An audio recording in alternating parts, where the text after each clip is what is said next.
Welcome back, everybody, to Believelandia. This is the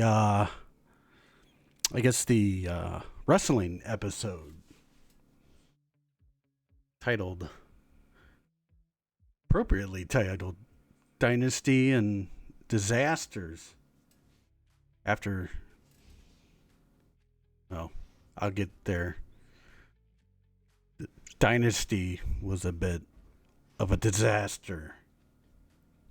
Of course, that's kind of the way AEW is going at this point. We'll get there. That's your main event for the episode. We're gonna go over a little bit of, well, speaking of disasters too, the Charlotte Flair Tiffany Stratton promo segment disaster. A lot going wrong with that whole scenario. Everything they do ain't working. I don't know whose idea that was to put those two together. They need fired. Or something. Or I don't know. I don't know who put that together. But yeah. Yeah. Gonna go over a little bit of SmackDown. I know I'm late in the game, but this is the wrestling episode before, Raw and all that, and I wanted to get this up before, I didn't want to wait till later tonight to do a Raw review and all that crap. So everybody's got an opinion about that particular thing. So I just might as well throw all the wrestling notes and from SmackDown and the weekend and the Dynasty pay-per-view from last night or early this morning. Way early. Glad I stayed up so fucking late for that. But yeah, we're going to get into stuff from SmackDown. Maybe a WrestleMania note that I don't have on the agenda, but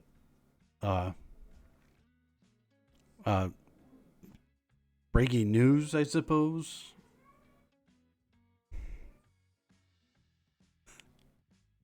Don't mind the background noise.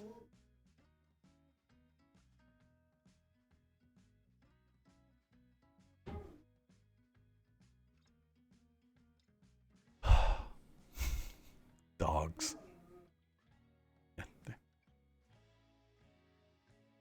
Not even a closed-in mic or a closed-in space can conceal itself from the howl of a big dog. An excited, happy big dog. Okay. It just happened a while ago, but it was announced that the Intercontinental title will be a four-way, another multi-man match for WrestleMania. Multimania. Braun Breaker, obviously, against Penta, against Finn Balor, against Dominic Mysterio.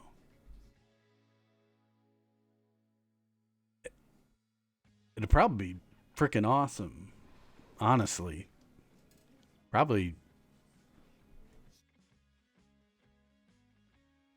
be in match of the night. or contend for it for whatever night it's on. So, yeah,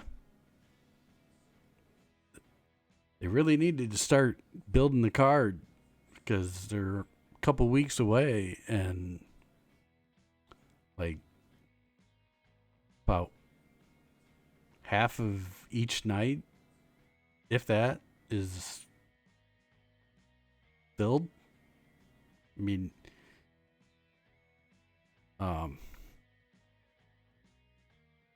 women's, I don't even know if they're going to do the women's Intercontinental or U.S. championships at Mania. Why? I mean, why not? But who knows?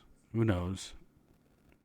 Be a lot better than the fucking Rumble or Battle Royale. All right, so let's get into it. Welcome to Believelandia.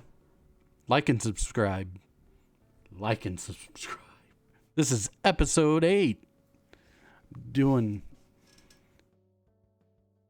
2 today.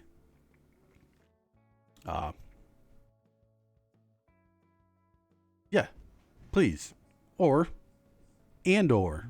please do all of the above. Please and thank you.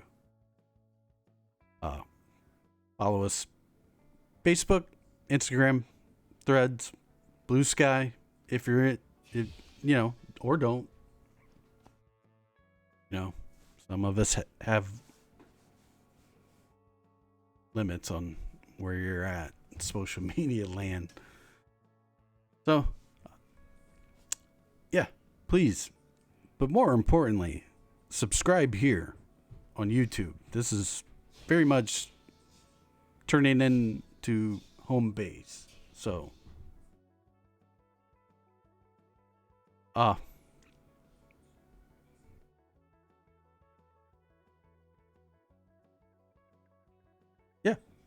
So let's get into it. Sorry, got lost in thought.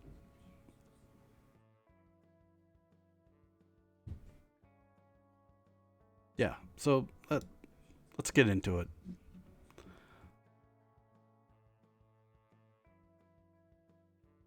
Let's talk about it. The Charlotte and Tiffany disaster.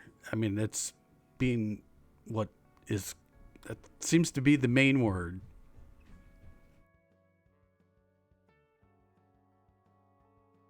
And yeah, it was. I mean, everything that they've done so far has been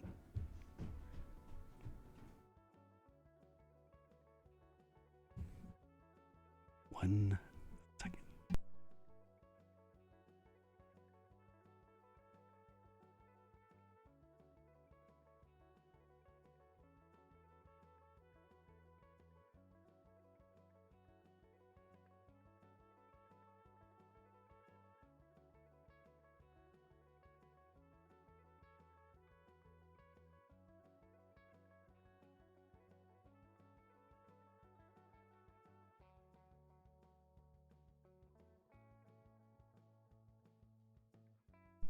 All right. I tell you, I need a studio, like a real studio. Now I know why people do this in studios. But yeah, everything from the get-go for this thing has been a complete no-go. And I could see it happen. I asked why. Why wouldn't they run back Rhea Ripley and Charlotte Flair another time? Instead of, I mean, I get the point. Charlotte's job here is to elevate Tiffany Stratton. That's her job. She is one of the, mean, she's going to be, whether you agree with it or not, she's going to be a future Hall of Famer. She's one of the top women of their division. And they desperately need to elevate women like Tiffany Stratton. You know, she's the next star. She's the next one. And Charlotte Flair has never played ball, ever. And I don't know why anybody would task her with this, especially after the shit she pulled on Friday. You know, people want to shit on Stratton, but, you know, this whole thing, when you get in the ring and wrestlers, and it's hard, especially for women, it's hard to, it's hard to get elevated anyway. And you have someone like Charlotte Flair that needs to enhance this division. And she's just coming out as a bitter old woman that is not putting this girl over. She's not. You know, yeah, Charlotte's going to win the title because that's what she does every chance. She's won 100 titles over the span of a very short amount of time. And that's a terrible decision in itself. But it's the whole goal the mission is to elevate Tiffany Stratton in the midst of all of this. And I'm not going to say the booking or anything like that. They're trying all the little tricks of the trade to hide certain flaws with Stratton because she's young. She's never been put in this position to hang with one of the top elite women in here because they haven't been around. Becky Lynch isn't around. You know, Bayley can only do so much. Charlotte Flair, they've held her on the Mount Rushmore for women's wrestling this whole time. They had to do it twice with Rhea Ripley. I mean, if anything, they should have learned from the Rhea Ripley. When they first put Rhea Ripley and Charlotte together, that was a disaster. And then COVID hit. So, you know, and it's almost the same thing. Like, you're the new young thing that trying to take my spot, and I'm here to just take the title off of you and kick you back down the mountain. And I have to say, when you watch that promo back, you know, Tiffany's not fucking around. Like, she ain't gonna take this shit. Like, and when Charlotte went off script first, she's like, you know what? Fuck you. And I think it was, I forget where I heard it.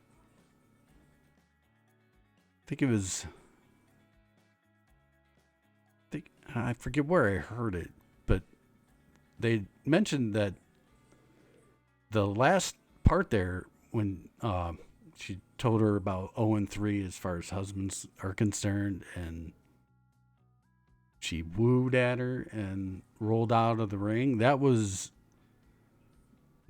out of defense because she didn't know what was going to happen after that. So she dropped the mic and got the fuck out. Because, you know, she knew what she did like when you're young like that, you have to retaliate because you can't just stand in there and let her make those smirk little. And then what the fuck are we wearing here? Like I'm not a fashion guy, but they're both dressed the same. And Charlotte looks out like she's out there uh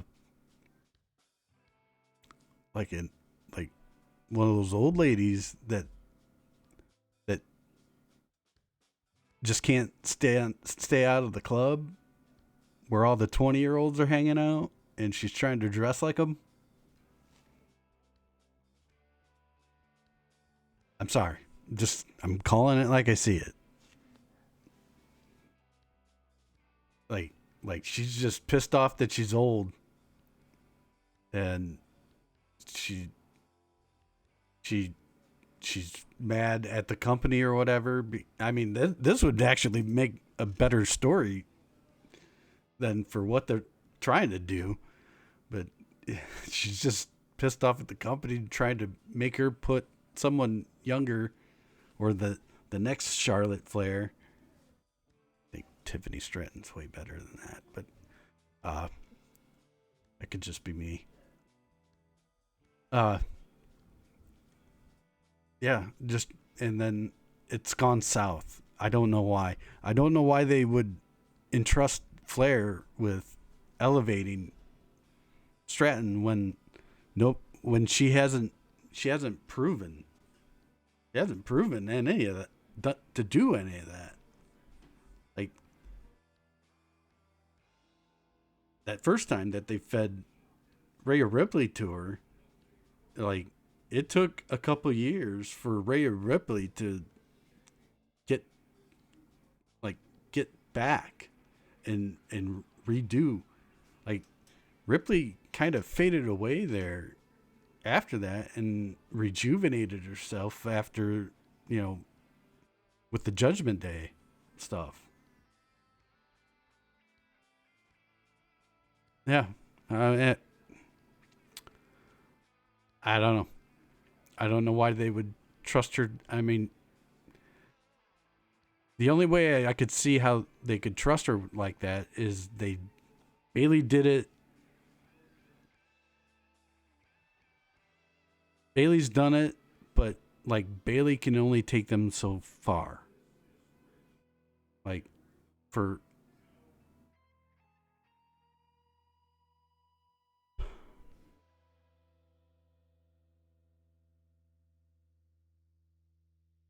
oh my.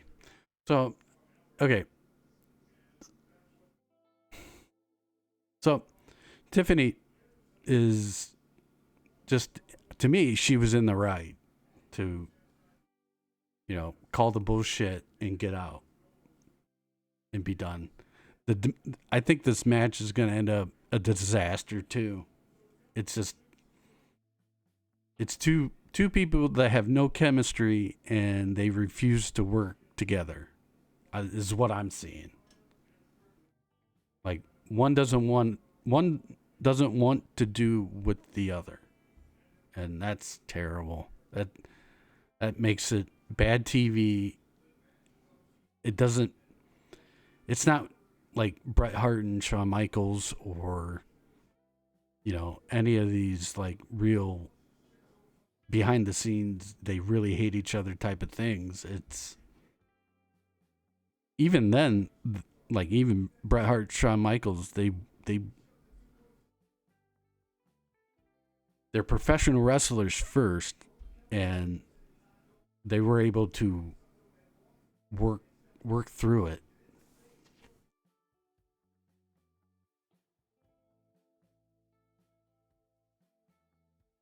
Like,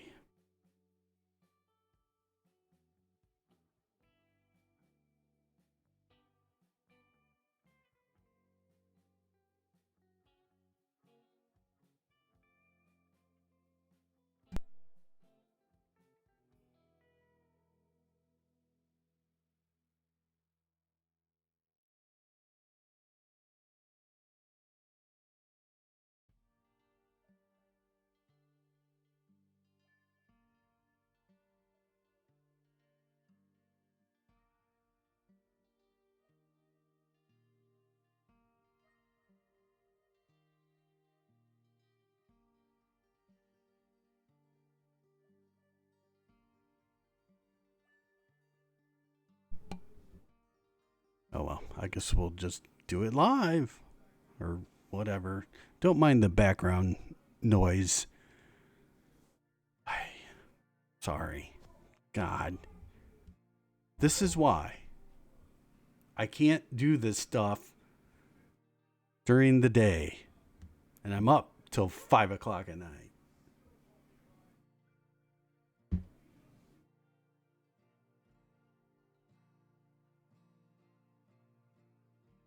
Okay, moving on, I suppose. I'll just have to try to do this in lightning fast fashion. Punk's favor. Also making no sense to me.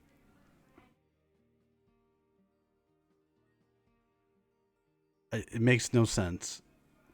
The favor, everybody, is this big mysterious favor is CM Punk wants Paul Heyman to walk him down the aisle at WrestleMania. That's the big ace up the sleeve. I hope that's just a red herring type of thing. I mean, good acting job by Paul Heyman, by the way. He is in that promo, that segment, he was going through it. He was a fucking mess. But it all doesn't even make any sense. It doesn't. Even the whole Punk Rollins, Punk and Rollins make sense. But Punk, Rollins, and Reigns, it kind of just feels like, they're not in the main title picture, so we just kind of threw them together. That's it. And they're all they're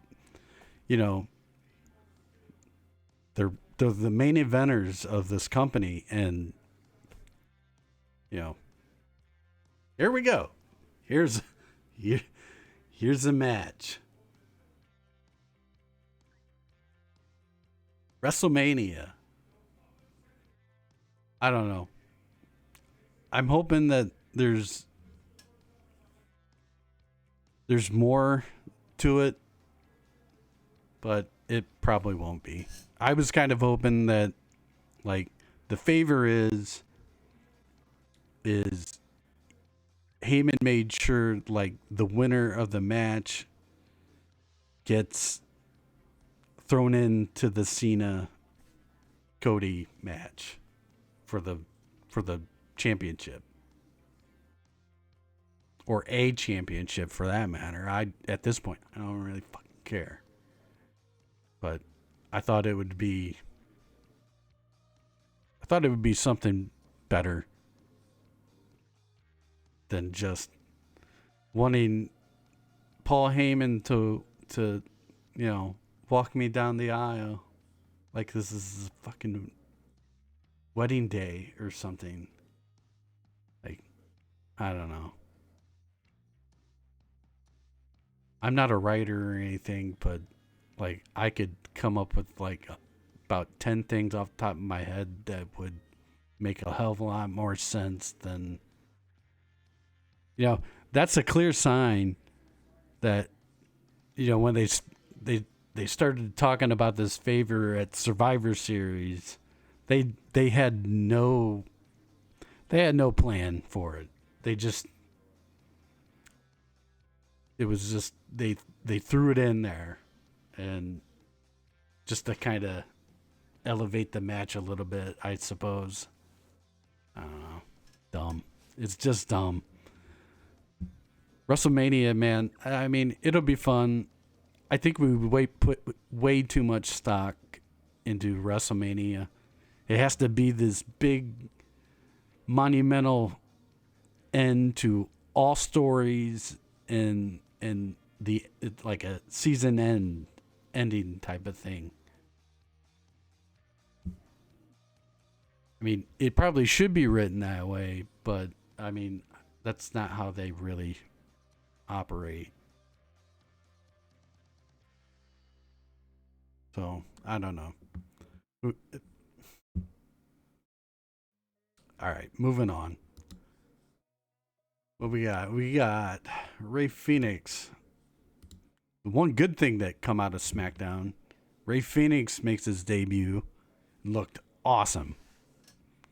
I can't wait. I can't wait to see what he does. He's a fantastic performer. Like he can. He's not a straight tag team guy. I wish they kind of would get out of like putting.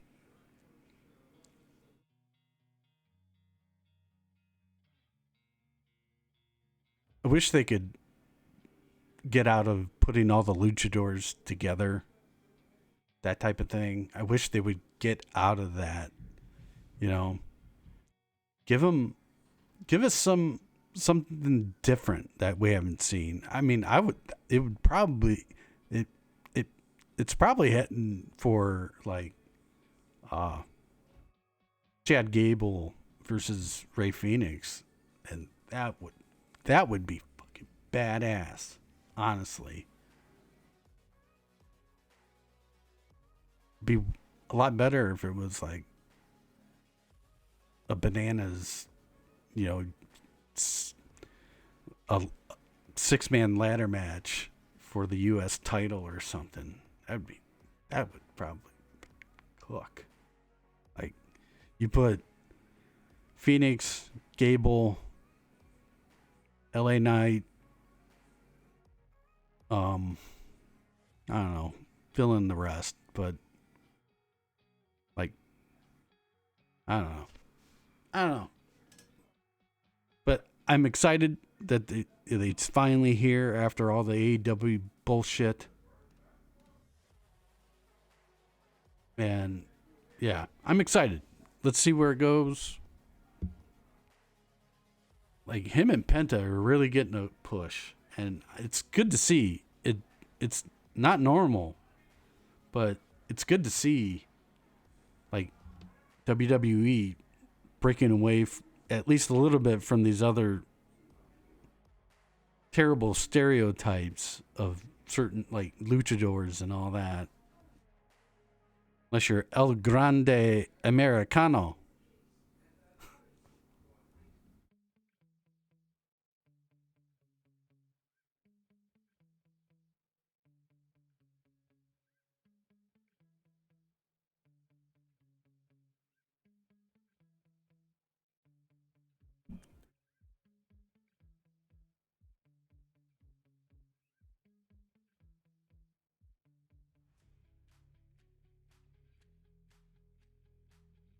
Never mind. Uh,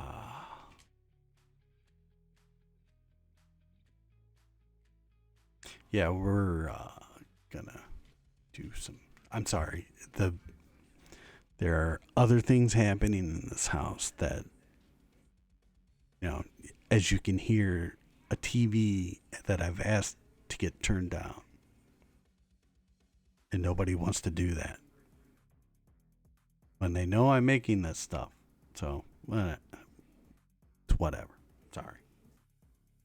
I'm venting. I am venting to nobody. You. I hope somebody feels my pain here. All right, moving on. Ray Phoenix debuted. Awesome. He looked good. Nathan Frazier also debuted on the main roster, and he also looked really good, my opinion. Yeah. So, Phoenix debuts. Cool. Rest of SmackDown.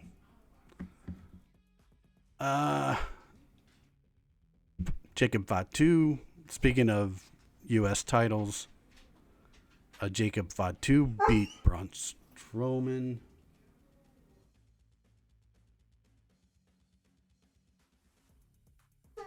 My dog today.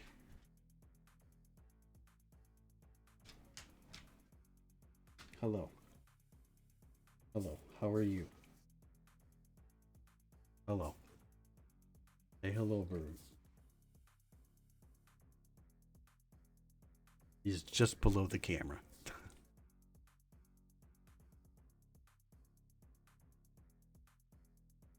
All right, buddy.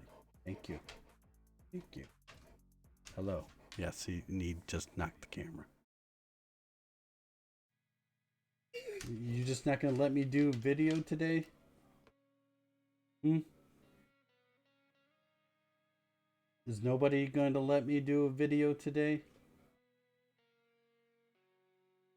Most of the time, everybody just doesn't have anything to do with me, and then all of a sudden, I'm trying to shoot videos, and now I get all the like, what you doing? What you doing? What you doing? All right, sorry. Highly functioning professional outfit we got going on here in Believelandia.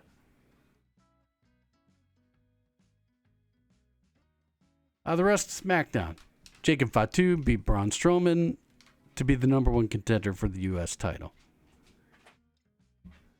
In a last man standing match, which was actually pretty good. Machine Guns. Motor City Machine Guns beat DIY. DYI. To also be a number one contender for the tag titles. Are they going to be at WrestleMania? Don't know. They didn't even say because they probably don't know either.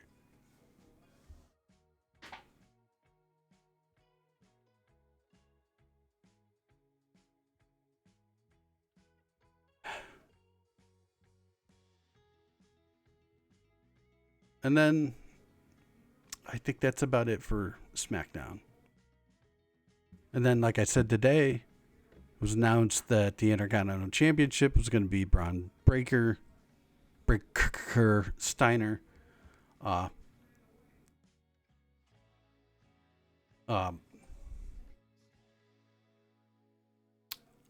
What's his face?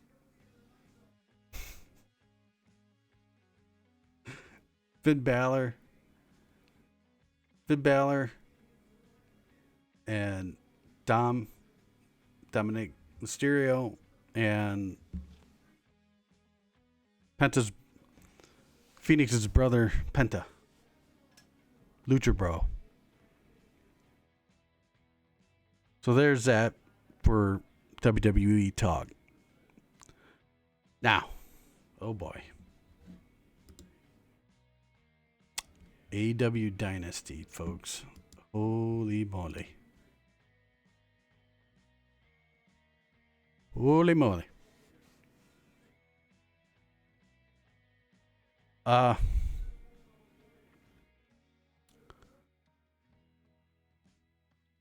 just gonna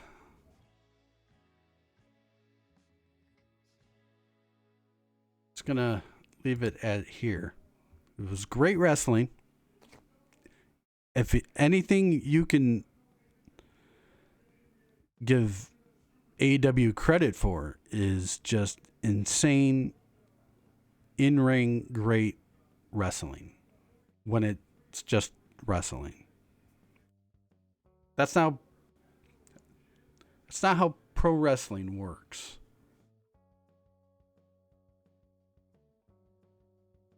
And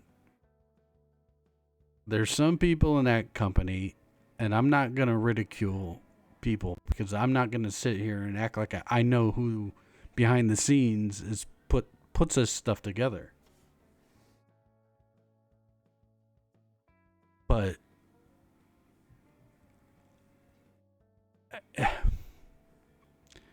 it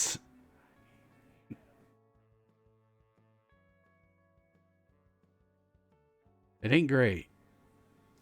It ain't great. And I don't know how a company that has Kenny Omega, Will Ospreay, who's not even on the fucking poster, Will Ospreay, Swerve, Moxley,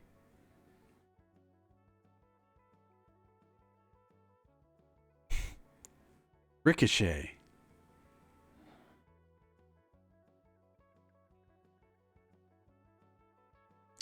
MJF. God, I'm missing MJF. Hangman Page.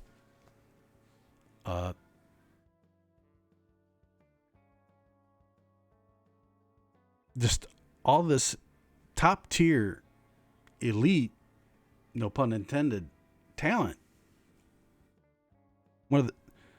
Some of the best wrestlers ever. Oh, good. Okada.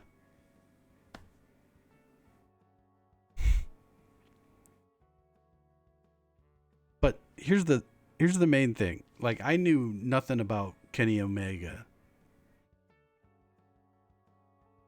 Like, I didn't watch his stuff. I just kind of heard of all these great matches him and Okada would put on at Wrestle Kingdom, in New Japan, wherever. And I heard all about it, so I started digging into it, watched older matches, watched some of the New Japan stuff when I could.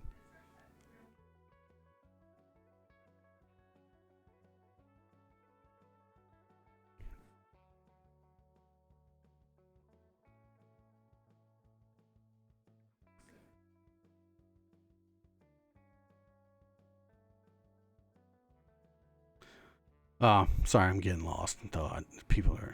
I'm getting frustrated with the TV noise. There's nothing I can do. Unless I go out, absolutely walk into the other room and shut the fucking thing off. Which I can't, because I'm not going to do that. I'm not gonna do. I could and I should, but I'm not. But yeah, and a women's division that, like, tonight, makes no sense. You have women like Mercedes Moné, Toni Storm, who act like they're in separate universes or whatever, and then we're trying to hotshot Megan Bayne. I have no idea who she is. She's impressive, but like all these people, they just show up in a. They just show up, and there's no backstory to them. Why they're there? What's their point of being there? All that. It's insane. Oh, now Mocha. Okay. Thank you.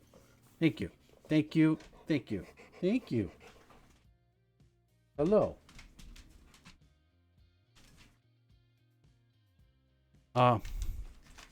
Yeah, let's get into the whole thing. I'll, like this.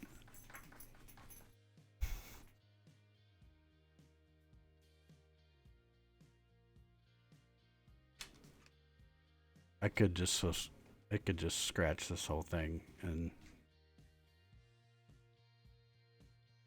redo it later. When actually everything is quiet, but I'm already 40 minutes in.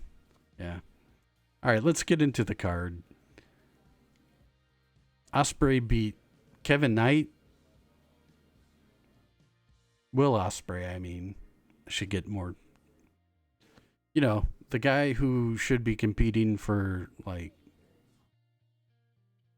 out of the 100 fucking titles that they have, Will Ospreay is trying to put over Kevin Knight. I didn't even have him down for the whole fucking name. From New Japan. I know nothing about him. They don't bother to explain who these people are. They just like, if you watch the New Japan or you go to every fucking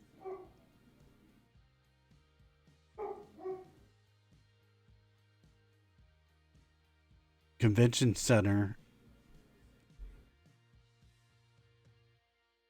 indie show, you should know. Well, I don't, and I don't know.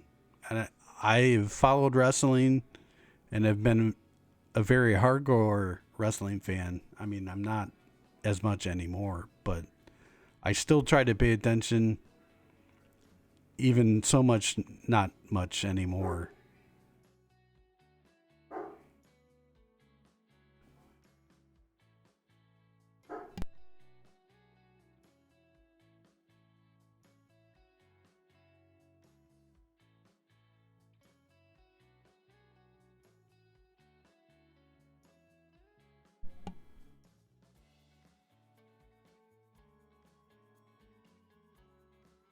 Ospreay wins because duh. He's not going to lose to the new guy. Hurt Syndicate against the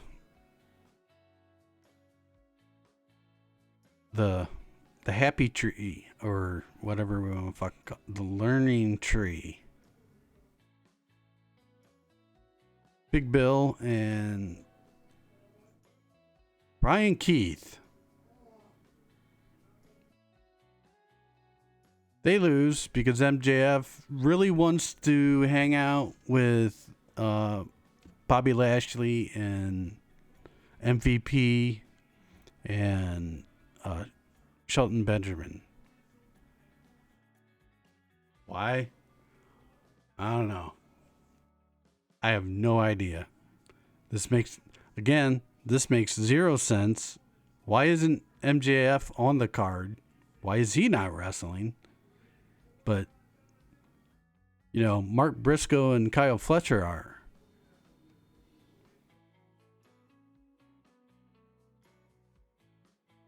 This was for the tag titles. It didn't fucking matter. Whatever. Boring. It was okay, but it was just, you could do without it. A lot of these matches you could have done without it, and it went way too long. A lot of these matches, especially the Owen Hart tournament matches, the opening round of them, they need to be on Dynamite or Collision.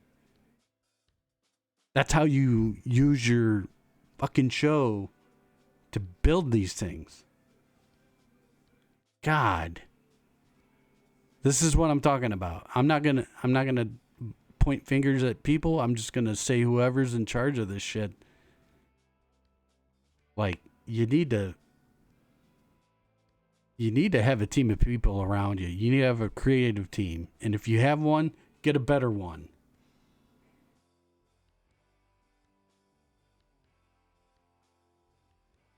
Next up was Mercedes Moné versus Julia Hart. Moné wins in another shocker. Because no shit. Returning Julia Hart, who hasn't really been on TV much. So let's put her on a pay-per-view match with Mercedes.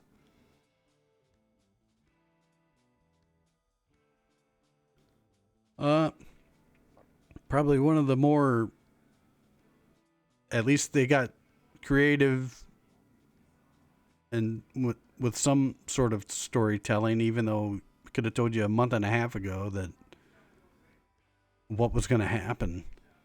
But it was the trios champions of the Death Riders with Claudio Castagnoli, Wheeler Yuta, and Pac.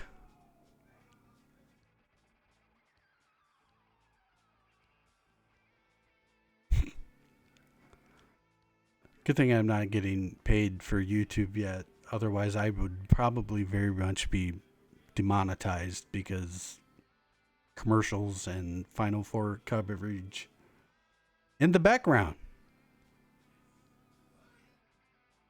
So, yeah, Death Riders win.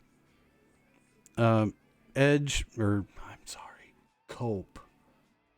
Not Adam Copeland, Cope. His name is Cope. Cope with it.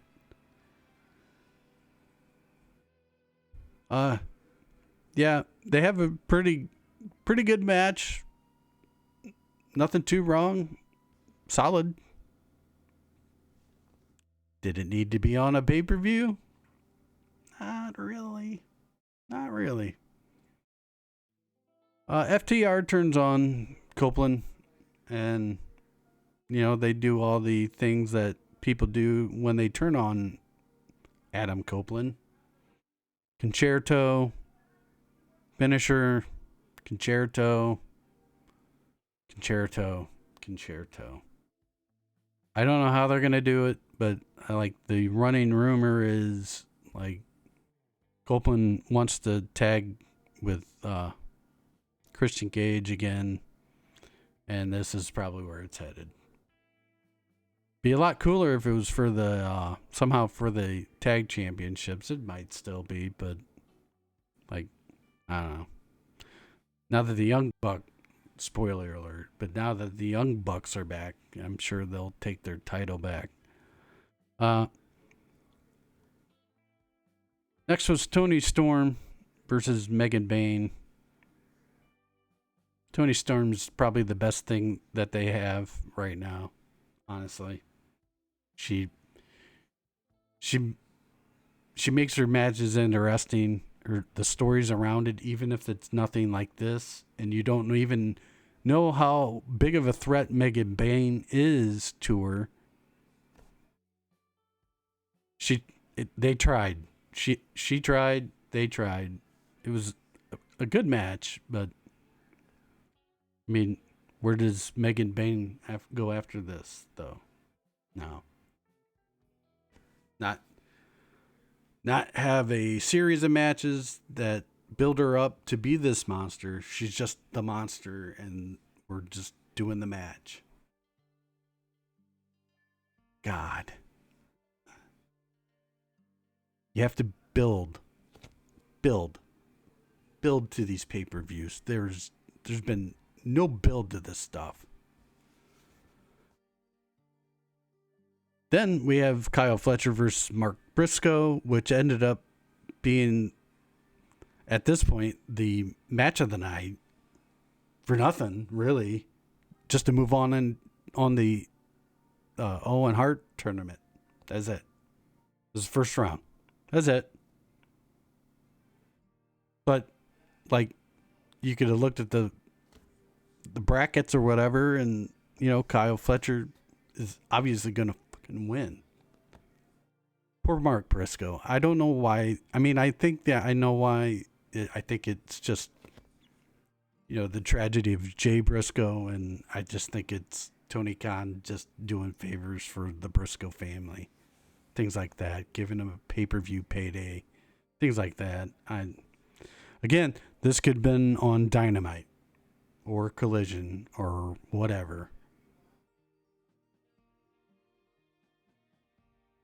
And speaking of things that don't make sense on why we're on an AEW pay-per-view, but we have the Ring of Honor World Championship match between Chris Jericho and Bandito. And if Bandito loses, he has to take off his mask.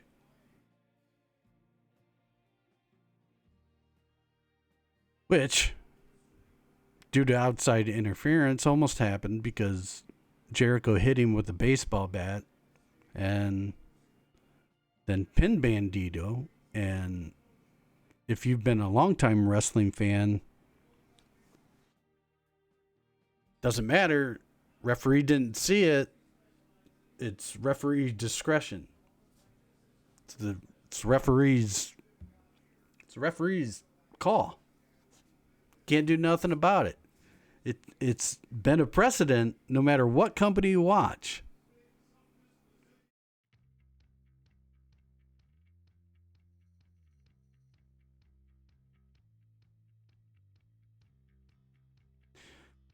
It only changes when, for whatever reason, I forget her name, the main woman, Aubrey, I want to say Aubrey Hebner. No, that's Earl. But yeah, Aubrey, she comes down, and it's on commentary that she was in Gorilla watching the match, but then she has to go talk to his Bandito's mom and sister were at ringside, so she had to go talk to them, and then his mom pointed at where the bat was hidden, and she found it, and that means we got to restart the match. This is one of the worst things I've ever seen in wrestling. Like, this is like, this to me was up there with like the cattle prod on Goldberg. To me. But it wasn't even like, that was a high profile match. This was not. It's like the NXT championship being defended at WrestleMania. Well, maybe not so much that, but it on a pay-per-view. God. This is bad, guys. Bad. And nobody cares. Just nobody cares. Nobody cares. Speaking of nobody cares, Daniel Garcia defended the worst title in wrestling, the TNT Championship. Not on TNT, but on pay-per-view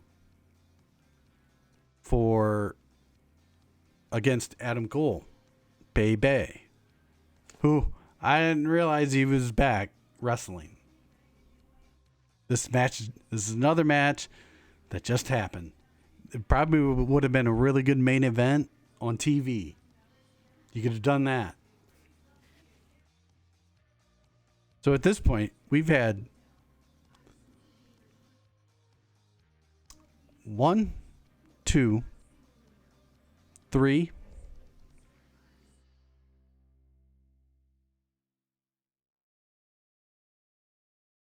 4 matches that could have very well just been on TV.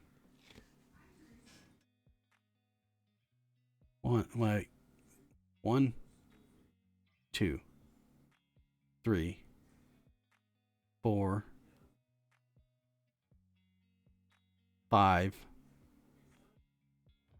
matches. Five that just could have been taken on. Shouldn't even been on the card. We are 1, 2, 3, 4, 5, 6, 7. This is the 8th match in. So 5 out of the 8 so far. Wow. So yeah, Adam Cole won in a really good match. I'm not even gonna. I'm not. But again, great wrestling. Not much else. There was no heat in this match. You didn't have any shenanigans, anything like that. It was just wrestling. Cool. I'm glad, I feel bad for people that spent $50 that probably, you could have put on a really good Dynamite out of it, honestly. There was no story behind it, so there was nothing to move forward with, and it set nothing up for the future. Like who does Adam Cole go against or anything like that. I'm sure that'll be randomly put together, or they might have another fucking eliminator tournament because they gotta have like 8 tournaments going on at the same time. And next up, Kenny Omega, Ricochet, Speedball, Bailey. In case you don't know who that is. I kind of know of him from TNA, but I've never really watched him. Really good. I mean, this was the match of the night, really. It was pretty great. And but, LOL, Kenny Omega wins cuz duh.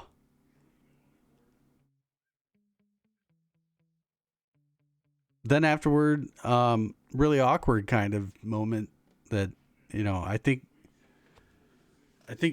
Omega was kind of struggling a little bit and he needed to get to the backstage area because he was really desperate for some water towards the end.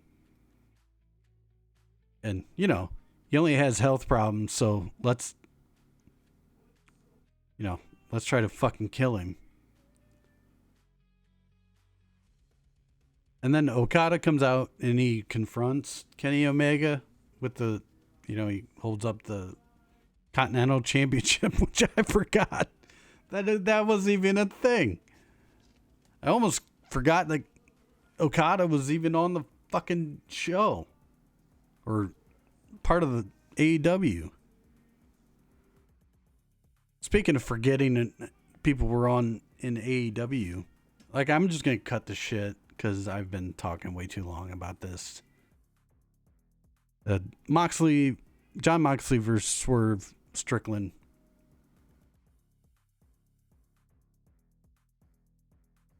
Guys, I think a lot of people were hyping up the fact that Swerve was going to somebody was going to take the title off of Moxley because they desperately need to. Hope you enjoyed the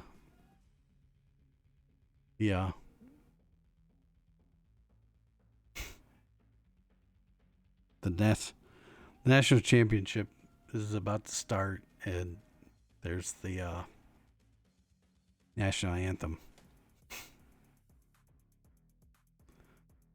God, they wonder why. Never mind. Okay.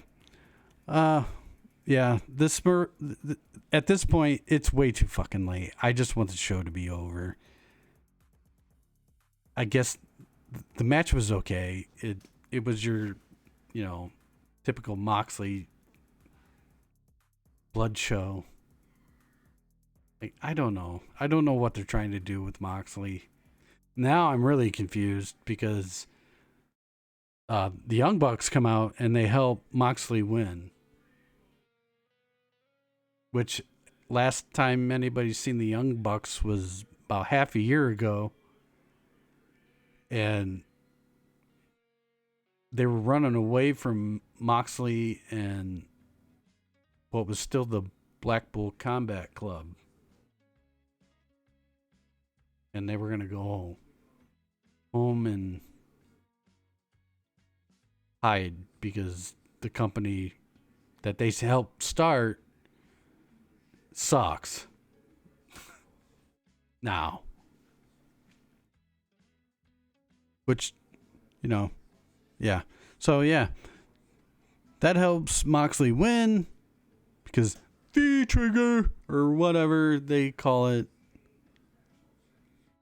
Because we got to announce it, impose, and then do the move. Meanwhile, Swerve Strickland just sits there.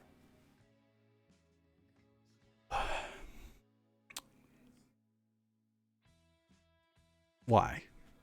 I just have why? Is this gonna be the NWO thing where they're just gonna start randomly adding people without making sense? I mean, they might as well because at least it makes it interesting to watch. But I'd also like to know why John Moxley needs all this help. He's one of the toughest sons of bitches in the game, and he's already proven that he can win championships without help. He's an excellent wrestler. He's one of their top guys. Like, he doesn't need the help. There's nobody out to get him.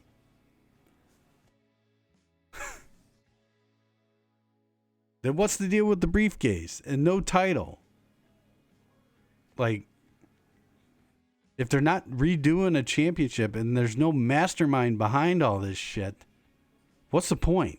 They come out and said that they're changing the game. They're going to wreck everybody. And you either get on board or you're going to be a target. And, like, they just take on jobbers. Then all of a sudden we got Swerve Strickland into it, and everybody got all excited because, you know, Swerve Strickland's a top guy there and one of the best they got. And then, you know, LOL, Swerve loses. I don't know. I don't know where they're going. Nobody knows. I don't think Tony Khan or anybody else behind the scenes does. I don't think, you know, I don't know. Lame. It's all lame. They need to fix it. They really do. They're not going anywhere, guys. People, I see plenty of people, oh, this is it. You know, this is like WCW. And no, guys. WCW in 2000 was, like, I didn't even watch any of it at the end, other than that last Nitro. Yeah, it's like I stopped probably in '99 after they kind of killed. Well, I wouldn't even say. Yeah, I guess '99.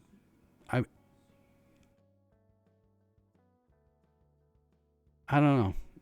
I kind of watched here and there, but I really gave up. I just really stopped watching for probably like I said, all the way till the last episode of Nitro. I hadn't watched, and I would have sworn it was a year, but yeah. So yeah, that was Dynasty. Probably their worst pay-per-view that they've done, you know, and I mean, has to be. But typical AEW, you know, they gave you great wrestling. So if you tuned in for great wrestling, good for you. I like some story with the wrestling. That makes the wrestling better. Stakes. The story behind it. Meat on the bone. Type of thing. You know, AEW isn't good again. Again, like, how in the hell, especially, you're struggling right now. Like, MJF is, like, the guy. People were so just happy that he was back. Like, he could be a heel still. And I don't know. You got him doing these other things when you desperately need Omega and Ospreay, MJF, and this, you know, the rotation of your top guys, and you don't have any of that going on. Like, this is like the first time that they've been actually gotten back to, like, you know, Swerve and Moxley and things like that. You know, you're trying to sell people on Copeland, you know, 50-year-old Copeland going out there and trying to act like he's jumping off the top of cages and then, you know, snapping his leg. And then the spike thing. Don't get me even started. Like that's just not using your head, and that's not safe. Like, I understand, you know, the barbed wire and all that. It's not even the fact that it was gruesome. It's just you're putting people in danger with shit like that. Like, never mind. There's certain ways to do shit like that, and it doesn't involve hurting anybody or putting people in dangerous situations. It's already dangerous enough. You get dropped on your head wrong. Like, you don't need to be introducing spikes and then getting, drilled, embedded into your back. Then you have to stop the match and have somebody literally pull it out of your back. But then act like, it's all part of the show, folks. Goodness.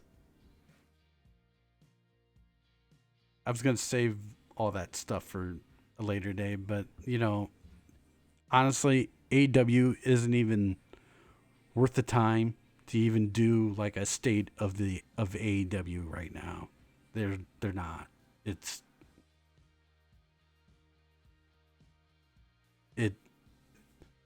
Allow me to say something very Jim Cornette.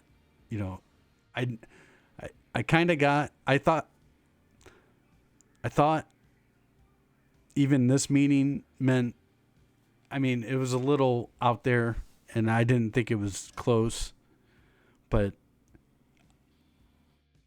Outlaw Mud Show. Yeah.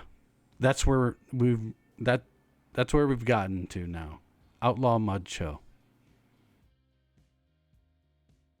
I think it's appropriate now. I've been saying it's just they didn't start out this way, but they have devolved into it where I was afraid that, I didn't want to watch, just a indie house show shit, but it just has television production behind it. And it didn't start out that way. I was very much into AEW at the beginning, at least for the first 2 or 3 years. And since then, it has since Cody left, I really think there's a lot to Cody Rhodes leaving. And he helped keep it as a TV product and like the true nuances of television wrestling that he knew, he still does. He just, like he said, it's all in the words that he said when he left. It is Tony Khan's company and he has every right to run it the way he wants to. So here you go. You don't want my help? Cool. I'll go make more money main eventing WrestleMania and like elevating my status and my brand.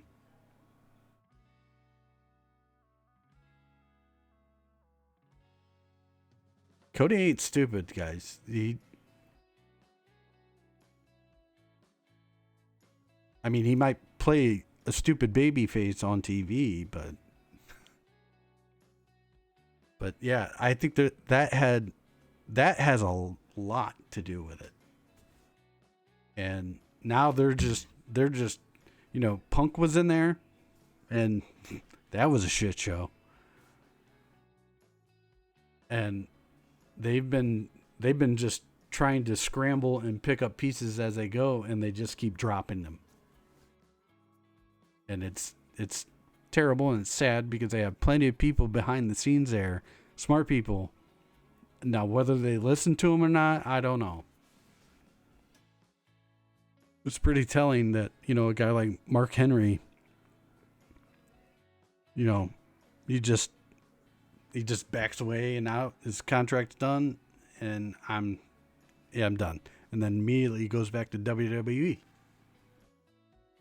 Because he didn't burn bridges. But, whatever. I'm done ranting about it. It's an indie company with, it's almost like given not even ECW, because even if you gave ECW like big time TV money,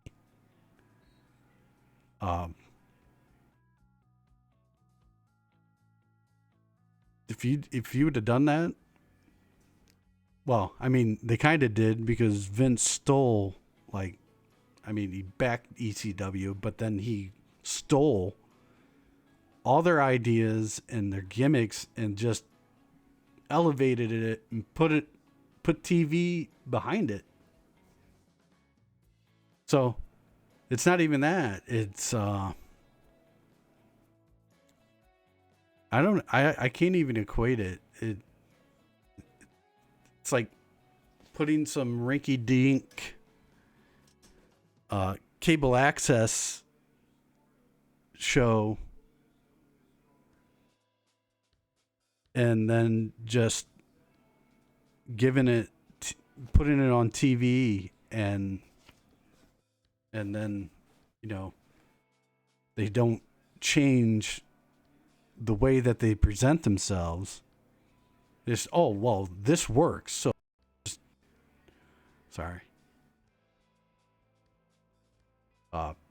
Yeah, this works, but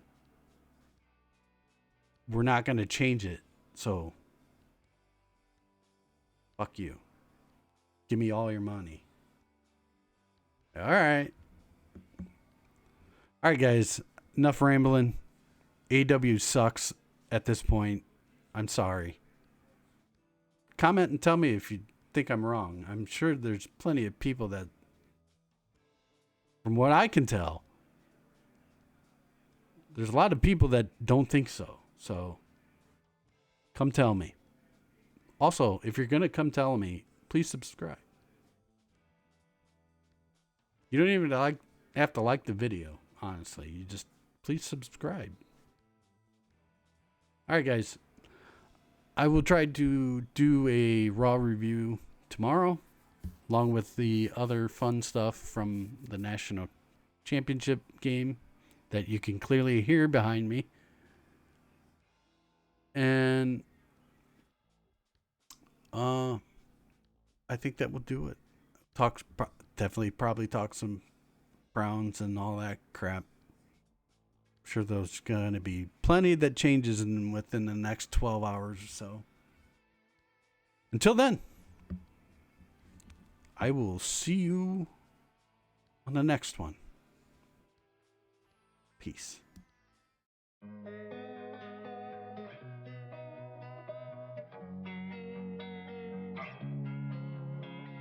Losing time, I'm fading fast. I just wanna make it last. Try to let go of the past. I close my eyes, embrace the blast. Sleepless nights and headaches stack. Restlessness to hell and back. What's my purpose? What do I grab? A slippery surface, a heart attack.